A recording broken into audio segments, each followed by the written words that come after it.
US ने Venezuela पे attack कर दिया है। इस अटैक के आगे हम ये डिस्कस करने वाले हैं आज के वीडियो में कि किस तरीके से इस अटैक के बाद इंडिया में ट्रेडिंग इम्पैक्ट होगी। इसके साथ साथ हम डिस्कस करेंगे कि गोल्ड और सिल्वर की प्राइसेस क्यों इंक्रीज हो रहे हैं और साथ साथ क्रूड ऑयल के प्राइसेस के इंक्रीज होने या फिर लिक्विडिटी क्रंच होने से मार्केट में किस तरीके से इंडियन ट्रेडिंग इम्पैक्ट होगी।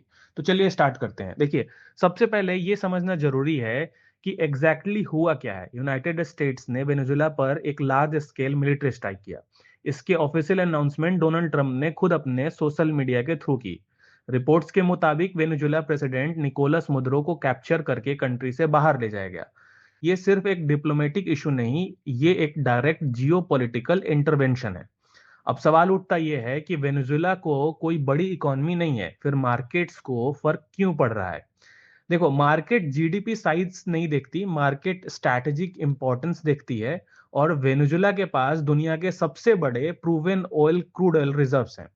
इस अटैक से ऑयल सप्लाई तुरंत नहीं बढ़ती, बल्कि अनसर्टेनिटी बढ़ता है। और अनसर्टेनिटी मार्केट्स के लिए सबसे बड़ा ट्रिगर पॉइंट होता है। अब देखिए, जियोपॉलिटिकल टेंशंस क्या है। सबसे पहला इंपैक्ट सेफ हेवन एसेट्स पर ही दिखता है। चाहे वो गोल्ड हो या सिल्वर हो, दोनों शार्पली ऊपर गए हैं। गोल्ड ऑल टाइम हाई के आसपास ट्रेड कर रहा है और सिल्वर भी देखें हम तो लगभग 5% का जंप दिखा रहा है। ये रैली डिमांड की वजह से नहीं हुआ है, ये बेसिकली रियल रैली फियर और रिस्क हेजिंग की जो स्ट्रैटेजिक माइंडसेट है उसकी वजह से हो रहा है। अगर मेटल्स देखो, अब सवाल ये उठता है कि अगर मेटल्स इतने स्ट्रांग हैं, अगर मेटल्स इतने स्ट्रांग हो रहे हैं तो क्रूड ऑयल क्यों एक्सप्लोड कर रहा है। रीजन सिंपल है। देखो, वेनेजुएला का ग्लोबल ऑयल सप्लाई में कंट्रीब्यूशन लगभग 1% है। साथ ही global markets already oil glut के कंसर्न में है। इसलिए ऑयल में जो मूव आ रही है वो रिस्क प्रीमियम का मूव है, कोई रियल सप्लाई या बॉटल नेक सप्लाई का इशू नहीं है। देखो, ग्लोबल स्टॉक मार्केट्स कोलैप्स नहीं कर रहे हैं, वो रोटेट कर रहे हैं। अगर इसका एग्जांपल के थ्रू हम देखें तो एनर्जी स्टॉक्स या देखें या डिफेंस कंपनीज या माइनिंग स्टॉक्स जो देखें, ये आउट परफॉर्म कर रहे हैं। इवन यूके का एफटीएस जो 100 इंडेक्स है वो 10,000 के ऊपर क्लोज हुआ। इसका मतलब ये है पैसा मार्केट से बाहर जा रहा है, बल्कि एक सेक्टर से दूसरे सेक्टर में भी शिफ्ट हो रहा है। अब बात करते हैं कि जो हम सब ये लोग एक सारे कॉन्टेक्स्ट को एक हम मिनिमाइज करके देखें तो इंडिया का वेनेजुएला के साथ कोई डायरेक्ट एक्सपोजर बहुत ही लिमिटेड पैटर्न पे है। इसलिए इंडियन मार्केट्स पर कोई सिस्टमेटिक रिस्क नहीं है।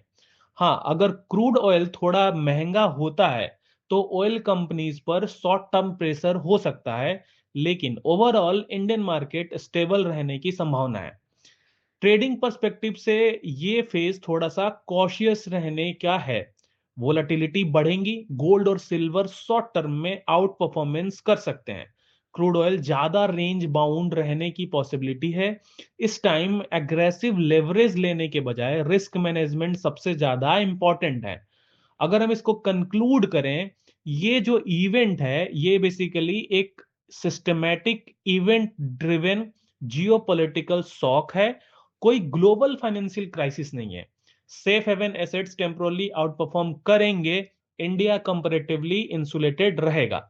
और मार्केट में सबसे पहले आपको ये याद रखना है कि हेडलाइंस जो है नॉइज क्रिएट करती हैं, डायरेक्शंस हमेशा फंडामेंटल्स देते हैं। So good luck everyone.